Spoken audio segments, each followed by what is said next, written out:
इदम श्री सद्गुरुवे नमः। परम पूज्य गुरुदेव, वंदे माँ की असीम असीम कृपा, देव शक्तियों का आशीर्वाद, ऋषि सत्ताओं का आशीर्वाद, समूह की दिव्य देव शक्ति, सभी का स्नेह प्रेम और जप की ऊर्जा, उस ऊर्जा के साथ गुरु सानिध्य में शरणागति के भाव से मानव जीवन की आचार संहिता को पढ़ते हुए हम सब लोग परम पूज्य गुरुदेव ने 18 सत्संकल्प दिए और इस संकल्पों में वो शक्ति छुपी है जो हमारे भीतर की समस्त दिव्यता को उजागर कर सकती है, जो हमारे भीतर मानव तो हैं पर मानवता की समस्त संभावनाओं को प्रकाशित कर सकती है और कर रही है। जितना हमने किया अभी तक सत्संकल्प में स्वाध्याय, उसने अंतःकरण में एक अलग जगा दी, एक भावना जगा दी और ऐसा लगा जैसे सिंपल है, सरल है, कठिन नहीं है।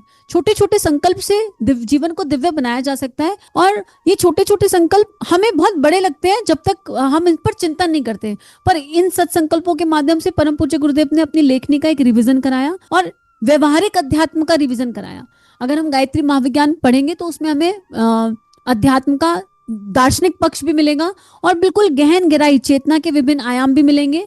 चक्रों की ऊर्जा को भी हम जानेंगे, चेतना के विभिन्न लेयर्स को भी जानेंगे। लेकिन वहां तक पहुंचने से पहले जो प्रैक्टिकल अध्यात्म है, जो बिल्कुल एक ऐसा अध्यात्म है जो हर मानव को जीना ही चाहिए, इन सूत्रों के माध्यम से गुरुदेव हमें उस अध्यात्म को समझा रहे हैं, उस अध्यात्म तक पहुंचा रहे हैं। और इस क्रम में हमने जाना था कि समूह की शक्ति क्या होती है और समूह को संगठित करने के लिए हमें क्या करने की आवश्यकता है, उसके सूत्र गुरुदेव ने हमें समझाए, प्रैक्टिकल टूल एंड टिप्स समझाए कि हमें करना क्या है, हम कैसे अपनी एसोसिएशन को दिव्य रख सकते हैं। अब जब एक दिव्य एसोसिएशन मिल जाएगी, जब एक दिव्य समूह एक साथ हो जाएगा तो क्या होगा, यही बात संकल्प 16 कहता है, राष्ट्रीय एकता एवं समता के प्रति निष्ठावान रहेंगे, जाति, लिंग, भाषा, प्रांत, समुदाय आदि के कारण परस्पर कोई भेदभाव ना बरतेंगे। अर्थात हम सभी इंसान एक समान हैं और हम सबके साथ समान व्यवहार करना चाहिए। भेदभाव से बचें और समानता का पालन करें, समाज में एकता बनाए रखने के लिए काम करें। ये बहुत महत्वपूर्ण है।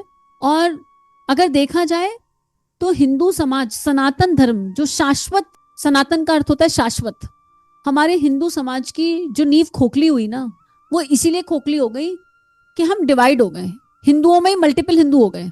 अग्रवाल कह रहा है मैं अग्रवाल, बनिया कह रहा है मैं बनिया, माहेश्वरी कह रहा है मैं माहेश्वरी, और हम इसी की ईगो में चले गए, हम यहीं पर डूब गए। हम इतनी काउंट नहीं है, इतनी कास्ट हो गई कि काउंट नहीं है। और ये हमारी नींव को खोखला करता चला गया। जो वर्ण व्यवस्था थी, वो वर्ण व्यवस्था जाति के आधार पर कभी थी नहीं। वो वर्ण व्यवस्था ऐसा नहीं था कि ब्राह्मण में जन्मा तो ही ब्राह्मण, वो वर्ण व्यवस्था कर्मों के आधार पर थी, पर हमने उसकी दिव्यता को जाना नहीं, उसकी दिव्यता को समझा नहीं। और ब्राह्मण में जन्म लेने वाला नॉनवेज खा रहा है फिर भी वो ब्राह्मण कहलाएगा, लेकिन शूद्र में जन्म लेने वाला दिव्यता के उच्चतम सोपान को जी रहा है फिर भी वो शूद्र कहलाएगा। हम इतना उलझ गए। और दूसरा, हमने रुपए पैसे के आधार पर बहुत भेदभाव कर लिया। अगर हमने किसी लेबर क्लास को देख लिया, मेड को देख लिया, तो हमको उनका सम्मान नहीं करते। कोई जमादार देख लिया तो हम उनका सम्मान नहीं करते। हम समझ ही नहीं पाते कि ये भी मानव है। और परम पूज्य गुरुदेव ने ये मानव जीवन की आचार संहिता है। मानव जीवन की आचार संहिता, फिर कोई किसी भी देश में हो, किसी भी राष्ट्र में हो, कहीं पर भी जन्मा हो, लेकिन पहले तो एक मानव है ना। मानवता के आधार पर हम निर्णय नहीं ले पाते। हमारी जो डिसीजन मेकिंग है वो अगर मानवता के आधार पर हो जाए कि पहले मैं एक मनुष्य और तुम एक मनुष्य है, उसके बाद कोई और चीज है। हम पहले किसी से मिलते हैं तो क्षमा कीजिएगा, लेकिन ये बहुत कॉमन अप्रोच है, देखा है कि हम पहले लास्ट नेम पूछते हैं सामने वाले का। क्यों? हमें लास्ट नेम से क्या करना है? किसी के क्या नाम पर्याप्त नहीं है किसी को जानने के लिए? आप शांति कुंज में जब प्रवेश करते हैं तो कभी किसी ने पूछा शांति कुंज की एंट्री पर कि आप कौन सी जाति से हैं, कौन से धर्म से हैं, कौन से देश से हैं? कभी पूछा? भोजनालय में हम सब एक साथ खाना खाते हैं, एक साथ खाना खाते हैं। बराबर में हो सकता है हमारे शूद्र बैठा हो जन्म का, बराबर में हो सकता है कोई देश का सीईओ बैठा हो, किसी कंपनी का सीईओ बैठा हो। कभी अंतर हुआ? शांति कुंज की एनर्जी में प्रवेश करते ही हम यहाँ इन सब चीजों से मुक्त हो जाते हैं। जाति, लिंग, भाषा, प्रांत, क्यों? वहां प्रेम की भाषा बात करती है, वहां यूनिवर्सल लव की भाषा बात करती है। परम पूज्य गुरुदेव हमें यूनिवर्सल लव की ओर ले जा रहे हैं।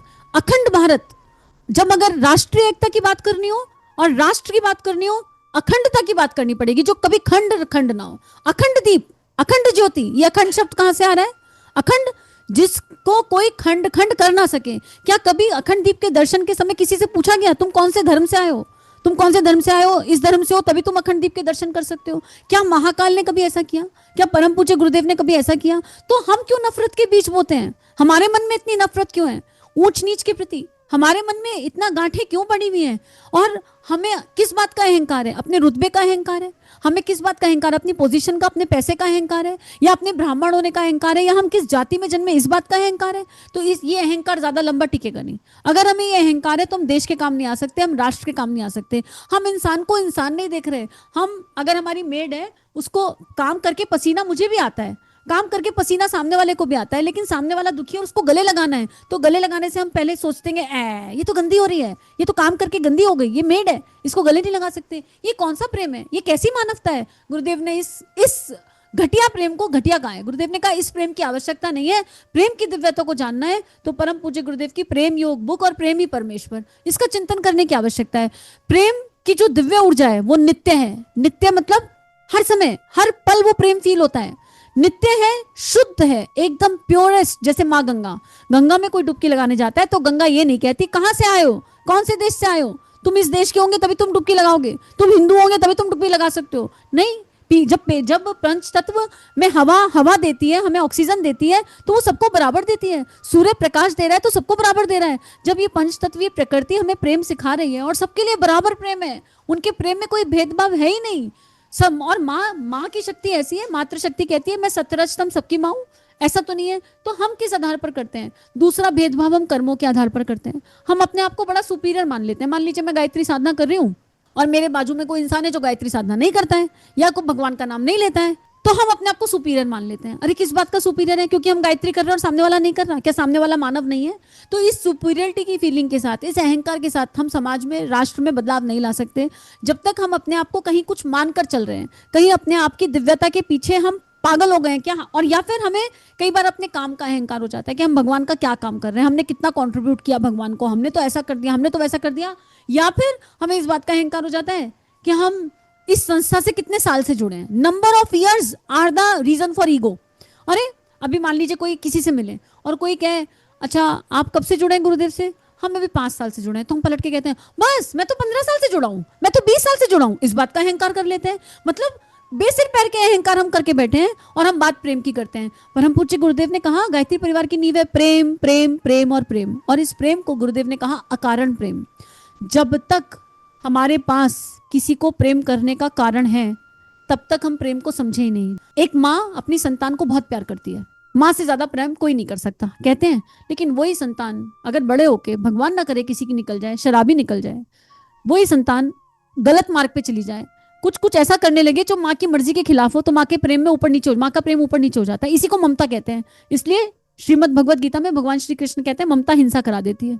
मातृत्व हिंसा नहीं करा सकता, मातृत्व की दिव्य ऊर्जा हिंसा नहीं करा सकती, पर ममता हिंसा कराती है। माँ का प्रेम कैसे बदल गया? हमारे प्रेम के फ्लेवर सामने वाले के बिहेवियर के अनुसार बदलते रहते हैं। कोई मेरा साथ दे रहा है, मेरे मन की बात कर रहा है तो मुझे उससे बहुत प्रेम है। कोई मेरा साथ नहीं दे रहा, मेरे मन की बात नहीं कर रहा तो मुझे उससे प्रेम नहीं है। इसे प्रेम नहीं कहते, इसे व्यापार कहते हैं। संसार में प्यार है, यारी के आधार पर है, देने लेने के हिसाब पे प्रेम है। और इसका जो बिल्कुल डेड स्वरूप है और जो बहुत घटिया स्वरूप है वो हम छोटेपन से बच्चों में डालते हैं। हमारे घर में बर्थडे है, बर्थडे में हमने 50 लोगों को बुलाया, 50 लोग आए, गिफ्ट लेकर आए, तो हम कॉपी पेन पर लिख रहे हैं कौन क्या गिफ्ट लाया, इसकी बर्थडे होगी तो उसको क्या वापस देना, उतने का ही देंगे जितने का ये लाया। बताइए, ये प्रेम है? अपनी पॉकेट के हिसाब से ना इंसान चलेगा। और गुरुदेव ने उपहार की एनर्जी को बड़ी दिव्य एनर्जी बताया, पर हमने इसको विकृत कर दिया। हमारी सोच विकृत हो गई और इस विकृत सोच के साथ हम राष्ट्रीय एकता के बारे में तो सोच ही नहीं सकते। समता तो बहुत दूर की बात है। समता क्या है? सम अवस्था, समत्वम योग, शिवत्व की अवस्था, जहां भीतर प्रेम और कृतज्ञता सांस सांस में आती है। जहां कोई मेरे साथ कुछ भी व्यवहार करे पर मेरे भीतर का प्रेम कम ज्यादा नहीं होने पाएगा। वो है अक्षुण है, अकारण है, नित्य है, शुद्ध बुद्ध है, कोई कैसा भी है, पर मुझे अपने ऊपर काम करना है। और अगर थोड़ा भी प्रेम की एनर्जी में उतार चढ़ाव आ रहा है तो मुझे भीतर जाकर देखना है। और जब हम भीतर जाकर के देखेंगे तो हमको अपने अहम की एक लेयर दिखाई देगी। हमारे भीतर कोई एक रिश्ता है जो मुरझाया हुआ फील होगा। लेकिन ये रिश्ता क्या है? ये टेम्परेरी है भाई, परमानेंट तो केवल आत्मा है, नित्य है, नित्य अवस्था है। और अगर हमें उस परमानेंट को जीना है, अगर हम अखंड भारत के लिए काम करना चाहते हैं, अगर हम युग निर्माण के सच्चे सिपाही हैं, तो मैं क्या हूं को आत्मसात करना। परम पूज्य गुरुदेव की लिखी हुई पहली पुस्तक, उसकी जो सबसे ज्यादा खूबसूरती है वो क्या है? गुरुदेव ने 24 लाख के 24 अनुष्ठान करके पहले किताब लिखी, मैं क्या हूं। उस किताब में परम पूज्य गुरुदेव के 24 लाख के 24 अनुष्ठानों की शक्ति जाकर के बस जाती है, छुप जाती है। केवल वो एक किताब अगर हम प्रैक्टिकली जी लें, आप पढ़ के देखिए, पहले पहले पढ़ लीजिए और फिर चैनल से उसका स्वाध्याय सुनिए, आपको अंतर समझ में आएगा। गुरुदेव ने प्रैक्टिकल टूल्स एंड टिप्स दिए हैं। लेकिन अगर हम गुरुदेव के सच्चे शिष्य हैं और अगर हम वाकई तिरंगे के बारे में सोचते हैं, अगर हम वाकई राष्ट्र के गौरव के बारे में सोचते हैं, अगर हम वाकई ये सोचते हैं कि भगवान इस धरती पर आपने भेजा है तो कुछ तो कंट्रीब्यूट करा लो, इस धरा को समुन्नत बनाने के लिए इस मानव देह का कुछ उपयोग कर लो, तो हमको आत्मभाव की एनर्जी की तरफ जाना होगा। हमको ये समझना होगा कि I am a soul playing a role. हम एक आत्मा है और वो आत्मा भी क्या, परमात्मा का एक दिव्य अंश है। और परमात्मा का आत्मा अविनाशी है, आत्मा अविनाशी है, नित्य है, शुद्ध है, बुद्ध है और वो सबसे बराबर प्रेम करती है। और इस धरती पर हम अपने पाठ, अपने सबक सीखने के लिए आए हैं। ये धरती रूपी पाठशाला है और बड़ी खूबसूरत पाठशाला है। इस पाठशाला की खूबसूरती है कि स्कूल में तो क्या होता है, क्लास जब लगती है तो फर्स्ट क्लास अलग है, सेकंड अलग है, थर्ड अलग है, चारों तरफ दीवारें हैं और सबके टीचर्स भी अलग अलग हैं। इस क्लास में एक ही क्लासरूम है और इस क्लासरूम में हर क्लास का बच्चा एक साथ बैठा है। इसमें फर्स्ट वाले, सेकंड वाले, थर्ड वाले, पीएचडी वाले सारे एक साथ बैठे हुए हैं और परिस्थितियां हमें सिखाती हैं। तो हमारे जीवन में जो भी परिस्थिति आ रही है, अगर वो हमें अपलिफ्ट नहीं कर रही, अगर हम जाति, लिंग, भाषा, प्रांत, परिस्थिति के अनुसार, संप्रदाय के अनुसार आपस में लड़ाई झगड़ा कर रहे हैं, तो फिर हम देश की एकता के बारे में तो क्या ही सोचेंगे। हम परम पूज्य गुरुदेव के वैल्यूज और प्रिंसिपल को नहीं जान पा रहे। तो अगर हमें इस युग निर्माण सत्संकल्प 16 को जीना है, अगर हमें इस भेदभाव से मुक्त होना है, अगर हमें इस लड़ाई झगड़े से मुक्त होना है, अगर हमें प्रेम की भाषा को जानना है, प्रेम की ऊर्जा को जीना है, तो हमको मैं क्या हूं को जानना होगा, मैं क्या हूं को समझना होगा, प्रेम की दिव्य ऊर्जा को धारण करना होगा, हर तरह के हर्ट से बाहर आना होगा। क्षमा कीजिएगा, लेकिन हम दानी बन जाते हैं।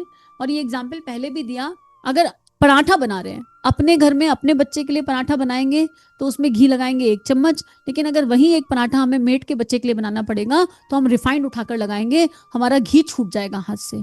बताइए, क्या इस सोच के साथ हम समाज का निर्माण कर सकते हैं?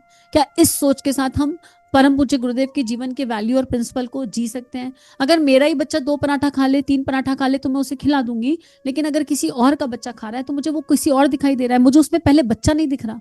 हम जब सामने वाले को देखते हैं तो हमें पहले मानव दिखता ही नहीं, हमें ये दिखाई देता है कि ये कौन सी कंपनी से है, ये कौन सी जाति से है, इसका आवरण क्या है, इसने कपड़े किस तरह के पहने हैं, ये अमीर है कि ये गरीब है, ये हिंदू है कि ये मुसलमान है, कि ये सिख है कि ईसाई है, ये वेजिटेरियन है कि ये नॉन वेजिटेरियन है, ये व्यसनी है, ये ऐसा है, ये वैसा है। हमें ये सब पहले दिखाई देता है और मानव है ये सबसे लास्ट में दिखाई देता है। और कई बार तो इतना आंखों पे पर्दा पड़ जाता है कि दिखाई नहीं देता। पर परम पूज्य गुरुदेव की लेखनी आंखों से पड़े हुए उस पर्दे को हटाती है, भेदभाव से बाहर लेकर आती है और समानता की एनर्जी की तरफ ले जाती है और इतना प्रेम अनुभव कराती है, इतना प्रेम अनुभव कराती है। और फिर हम भूल जाते हैं कि कौन कहाँ से आया, बस। और जब प्रेम की भाषा, आप एक एग्जाम्पल देखिए और इमेजिन करिए, क्या हमारे जीवन में ऐसा नहीं होता है? कहते हैं प्रेम की भाषा मौन है। 2 लोग एक ही घर में हैं, एक ही कमरे में हैं, उनके बीच में प्रेम खत्म हो गया और वो लड़ाई कर रहे हैं, तो वो बहुत जोर जोर से बोलते हैं, बहुत जोर जोर से बोलते हैं, फिर भी दोनों को एक दूसरे की बात सुनाई नहीं आती। एक ही कमरे में और 1 फुट की दूरी भी नहीं है और जोर जोर से चिल्ला रहे हैं, पर फिर भी एक दूसरे को सुन नहीं पा रहे हैं। और इसके विपरीत एक सीन देखिए जहां 2 लोग हैं, एक दूसरे से के प्रेम में पूरी तरह डूबे हुए हैं और एक दूसरे से बोल भी नहीं रहे, बस हाथ पकड़ के बैठे हैं और प्रेम की एनर्जी ट्रैवल कर जा रही है, बिना बोले प्रेम की भाषा ट्रैवल कर रही है। तो जब दिलों में दूरी होती है तो आवाज ऊंची करनी पड़ती है और ऊंची आवाज भी किसी को सुनाई नहीं आती। हम कोशिश करते हैं हमें सुने, पर हम जब बहरे हो जाते हैं तो हमें किसी की ना सुनाई आती, ना कोई हमारी सुन पाता। तो आइए इस भ्रांति को तोड़ें, अपने अंतःकरण को निर्मल करें, परम पूज्य गुरुदेव की लेखनी से अपने आप को पवित्र करें और राष्ट्र के बारे में, राष्ट्र के गौरव के बारे में सोचें। और उसके लिए आत्मा अरे ज्ञातव्य, अपना दीपक आप बनो। आत्मनिर्माण समाज की सबसे बड़ी सेवा, मैं क्या हूं को जानना, पहचानना, प्रेम की दिव्य ऊर्जा को जीना, अनुभव करना मैंडेटरी। और इसी को स्लाइड के माध्यम से देखेंगे तो राष्ट्रीय एकता की जब बात आती है तो राष्ट्र क्या है? राम राज्य की स्थापना है। कभी कृष्ण राज्य सुना? महाभारत हुई, अपने घरों में हम रामायण पढ़ना पसंद करते हैं, महाभारत कौन चाहता है अपने घर में? लेकिन महाभारत की मूल ऊर्जा में अगर ध्यान से देखा जाए तो महान भारत की स्थापना की बात की गई है। महान भारत। तो ये युग ऐसा है जहां भगवान राम और भगवान कृष्ण के मर्जर को हमको अपनाना होगा। भगवान राम ने प्रैक्टिकल लाइफ में जो डिसिप्लिन है, जिसको जीने की आवश्यकता है, उसे बताया और भगवान कृष्ण की शिक्षाओं के तत्व दर्शन से हम सीख सकते हैं कि हमें क्या करना है। राम राज्य की स्थापना करनी है तो हमें इन दिव्यताओं को जानना होगा, पहचानना होगा, और फिर राष्ट्र के लिए विश्व का मित्र बनना पड़ेगा। वसुदेव कुटुंबकम की ऊर्जा के बारे में विचार करना पड़ेगा, धरती माता के बारे में विचार करना पड़ेगा, पंच तत्वों से सीखना पड़ेगा, और वशिष्ठ और विश्वामित्र परंपराओं को अपनाना पड़ेगा, युग धर्म को निभाना पड़ेगा। युग दृष्टा ने अपना जीवन जी करके दिखाया, उस जीवन का अगर हम 5% भी जी लें तो हमारा जीवन दिव्यता की ओर चला जाएगा। हम अपने अंदर जाकर देखेंगे, बहुत गहराई से हमें अपनी कॉपी जांचनी होगी कि हम कब कब अंतर करते हैं। एकता हमारे भीतर से जो एकता है, जो प्रेम है, वो कब गड़बड़ा जाता है। क्या जाति के आधार पर, लिंग के आधार पर, भाषा के आधार पर, संप्रदाय के आधार पर, कहाँ। जैसे कई बार हम ऐसे हो जाते हैं, मैं तो यूपी का हूँ, मैं तो बिहार का हूँ, मैं तो महाराष्ट्र से हूँ। हम अपने प्रांत के प्रति बहुत ज्यादा पॉजिटिव हो जाते हैं, अपने शहर के प्रति। इनफैक्ट गायत्री परिवार का काम करते हुए या अपने अपने संगठन का काम करते हुए भी उन संगठनों की ऊर्जा में हम शहर को ले आते हैं। हम यूनिवर्सल एनर्जी पर काम नहीं करते। क्या परम पूज्य गुरुदेव ने कभी कहा कि मैं हरिद्वार का हूँ, मैं मथुरा का हूँ, मैं मथुरा के लिए काम करूंगा, मैं हरिद्वार के लिए काम करूंगा, या हरिद्वार का काम कैसा हुआ? क्या परम पूज्य गुरुदेव ने कहा ऐसा कभी? जब जब हमारे गुरु ने ऐसी कोई बात नहीं करी और हमेशा विश्व कल्याण की बात करी, जब विश्व के बारे में बात करी, तो हम क्यों शहर के स्पेसिफिक हो जाते हैं? क्यों कहीं ना कहीं हम रिपोर्टिंग देना चाहते हैं कि हमारे शहर में हमने कितना कितना काम किया। इस हमने के साथ राष्ट्र का निर्माण नहीं हो सकता। और यहाँ पर एक एग्जाम्पल जो मुझे बहुत अच्छा लगता है, उसको बार बार दोहराने का मन करता है। मैंने एक क्लिप देखी मोदी जी की, और मोदी जी से किसी रिपोर्टर ने पूछा कि आप क्या चाहेंगे कि आपके जाने के बाद आपको किस तरह याद रखा जाए। मोदी जी ने पलट के कहा कि आप जानते हैं वेद किसने लिखे हैं? तो वो रिपोर्टर मौन हो गए पहले कुछ देर, फिर बोले नहीं हम तो नहीं जानते। तो मोदी जी ने मुस्कुराते हुए कहा, हम इस भारत में रहते हैं, और इस भारत में जिस भारत का आधार हमारे 4 वेद हैं, जब हमें यही नहीं पता कि वेद किसने लिखे, तो आप क्यों चाहते हैं कि मोदी को कोई याद रखे? कोई फर्क नहीं पड़ता कि लोग मुझे याद रखें या नहीं रखें, पर भारत माता को याद रखें, भारतीय संस्कृति को याद रखें, सनातन धर्म को याद रखें, सनातन धर्म की दिव्यता को याद रखें। यकीन कीजिए इतना अंतःकरण में उतर गया, इतना अंदर तक गया कि हाँ यार ये क्या मैजिक है। और कहीं ना कहीं ये सोच थी कि लोग हमें कैसे याद रखें, ये भी एक अहम है, ये भी एक भाव है। और एक और बात जो बहुत मन को स्पर्श करती है कि भगवान इसी पल सामने आ जाए तो भगवान से क्या मांगोगे? किसी ने प्रश्न मुझसे किया और मेरे से ही किया था कि भगवान तुम्हारे सामने आ जाए, और उस समय मन सोचने लगा भगवान से क्या मांगेंगे, भगवान से क्या मांगेंगे, बुद्धि नहीं आई मतलब। और उसके बाद जो उत्तर आया ना, उसने अंतःकरण को ऐसा खूबसूरत बना दिया कि अरे भगवान सामने आ गए, फिर कुछ मांगने के लिए शेष पड़ा है? हम कब तक याचक बने रहेंगे? भगवान आ गए सामने, अब क्या रह गया? तो मित्रों, आपके और हमारे सामने भगवान है, आपको स्लाइड पर दिख भी रहे हैं, परम पूज्य गुरुदेव वंदे माँ, ये युग दृष्टा है, युग ऋषि है, ये भगवान महाकाली है। भगवान मिल गए। जब भगवान मिल जाते हैं ना, तो उसके बाद केवल भगवान का काम रह जाता है। हनुमान जी ने क्या किया? राम का नाम और राम का काम। और काम हमें कुछ करना ही नहीं, केवल उनकी लेखनी को परोसना है, कंटेंट बना है। We are not content makers. हम किसी को कुछ कह ही नहीं सकते, किसी को क्या कंटेंट लेकर आएंगे, हमारी क्या अपनी योग्यता और प्रतिभा, और क्या हम भगवान को किसी तक लेकर जाएंगे। लेकिन हमें फिर भी ये सौभाग्य मिला है, ये बताया गया है कि बिना भेदभाव करे ईश्वरीय कंटेंट को, ऋषियों की, संतों की वाणी को जन जन तक ले जाने का सौभाग्य मिला है। तो जिसको जैसा समझ में आए वो वैसा करो, पर करो हरि नाम एव केवलम। और ये याद रखना है कि इस दुनिया में याद रखने योग्य अगर कुछ है तो केवल ईश्वर है, और ईश्वर के सिवा कुछ नहीं है। हमारा चिंतन क्या रहता है? हमारा चिंतन हमारे राष्ट्र भक्तों पर होना चाहिए, देश भक्तों पर होना चाहिए, भक्तों पर होना चाहिए, दिव्य चरित्रों पर होना चाहिए, ऋषियों पर होना चाहिए, संतों पर होना चाहिए, तो हमारा व्यक्तित्व निर्माण हो जाएगा। पर हमारा चिंतन किस पर रहता है? ऑफिस में बॉस ने क्या कह दिया, नंद ने क्या कह दिया, सास ने क्या कह दिया, भावज ने क्या कह दिया, ससुर ने क्या कह दिया, पति ने क्या कह दिया, पत्नी ने क्या कह दिया। हम कब तक इसमें उलझे रहेंगे? कब तक? मेरे बच्चे ने क्या कर दिया, इसने मुझे गाली दे दी, उसने मुझे गाली दे दी। ये चिंतन नहीं, ये चिंतन बिल्कुल करने योग्य नहीं है। जिसका चिंतन करेंगे उसके जैसे बन जाएंगे। और इस चिंतन में हम केवल दुर्गुणों का चिंतन करते हैं, किसी के भी गुण नहीं लिख सकते। अगर आज आपसे और मुझसे कह दिया जाए कि जो लोग तुम्हें कतई पसंद नहीं है, एक आंख नहीं भाते, उनका नाम लिखो और उनके 20 गुण लिख दो नीचे, हमसे वो 20 गुण लिखे नहीं जाएंगे, क्योंकि हमने कभी गुण देखे ही नहीं। पर जब हम कोशिश करेंगे और उनके गुणों पे निगाह करेंगे तो हमें समझ में आएगा कि जिस इंसान को आज हम बिल्कुल पसंद नहीं करते, उसमें भी भगवान ने कुछ क्वालिटीज डाल करके भेजी हैं। तो मित्रों, जैसी दृष्टि वैसी सृष्टि, और समत्व योग के साथ हम इस दृष्टि की तरफ बढ़ सकते हैं। ममता से मुक्त होकर ही विश्व कल्याण का चिंतन किया जा सकता है। ममता के साथ नहीं, मोह के साथ नहीं, आसक्ति के साथ नहीं, अहमता के साथ नहीं, लोभ के साथ नहीं, नहीं, भगवान कृष्ण के जीवन से सीखेंगे, अनुचित का प्रतिरोध करेंगे, राष्ट्र का गौरव बढ़ाएंगे, क्योंकि हमारा जन्म ही इसलिए हुआ है। अगर महाकाल ने हमारी ओर देख लिया, अगर महाकाल हमारे जीवन में है, अगर परम पूज्य गुरुदेव वंदे माँ हमारे जीवन में है, तो शांति कुंज के गेट नंबर 5 से जब आप अंदर एंटर करते हैं तो जरा ऊपर उठा के निगाह देखना, इतना बड़ा तिरंगा लगा हुआ है।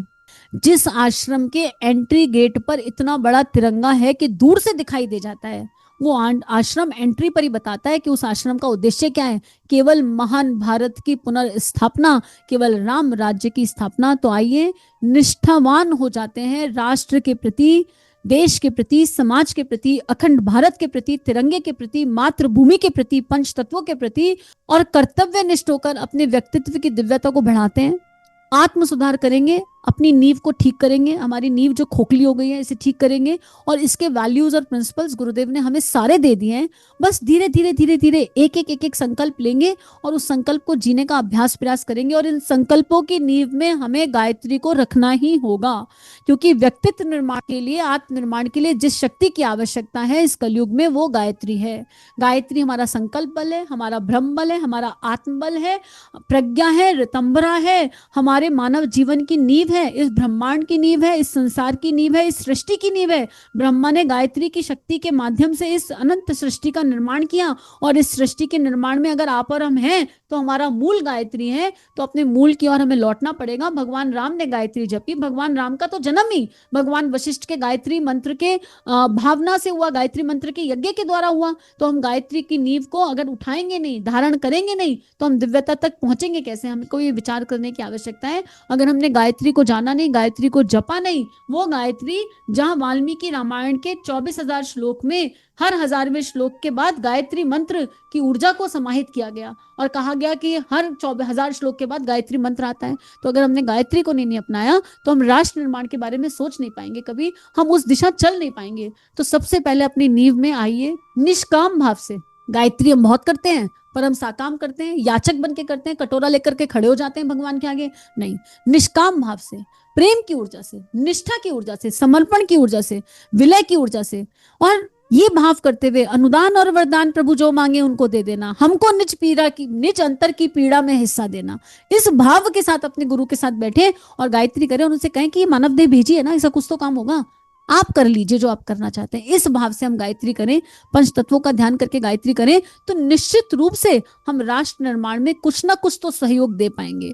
और परम भगवान को तो गिलहरी भी अपनी बड़ी प्रिय है, भगवान को गिलहरी से भी बहुत प्यार है। तो ये महत्व नहीं रखता, ये इंपॉर्टेंट नहीं है कि काम कितना बड़ा किया, ये महत्व नहीं रखता। महत्व रखती है इंटेंशन, महत्व रखती है इंटेंसिटी। तो अपने अपने संकल्प उठाएंगे, अपने संकल्पों को लिखेंगे कि आज हम तिरंगे के बारे में, अपनी जो हमें मानव जीवन मिला, इस मानव जीवन को राष्ट्रीय एकता के प्रति कैसे समर्पित कर सकते हैं। क्या है, क्या वो तरीका है, क्या वो रास्ता है। और एक सिंपल रास्ता है, कुछ ना समझ में आ रहा हो ना, जब कुछ भी समझ में ना आ रहा हो तो एक रास्ता है, क्या 5 मिनट रोज तिरंगे का चिंतन करके गायत्री मंत्र नहीं कर सकते? मात्र इतना तो सभी कर सकते हैं, बस 5 मिनट माँ भारती का चिंतन करके।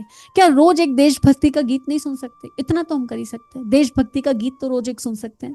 कोई ना कोई रास्ता तो है, यकीन कीजिए बीज रूप में काम करेगा और गायत्री की शक्ति हमारे अंतर में जागृत हो जाएगी। महाकाल हमें चला रहे हैं और वो हमें उस दिव्यता तक ले जाएंगे जिस पर जाने की हमें आज की डेट में आवश्यकता है। सभी अपना ध्यान रखिए। भारत माता की जय, भारत माता की जय, भारत माता की जय।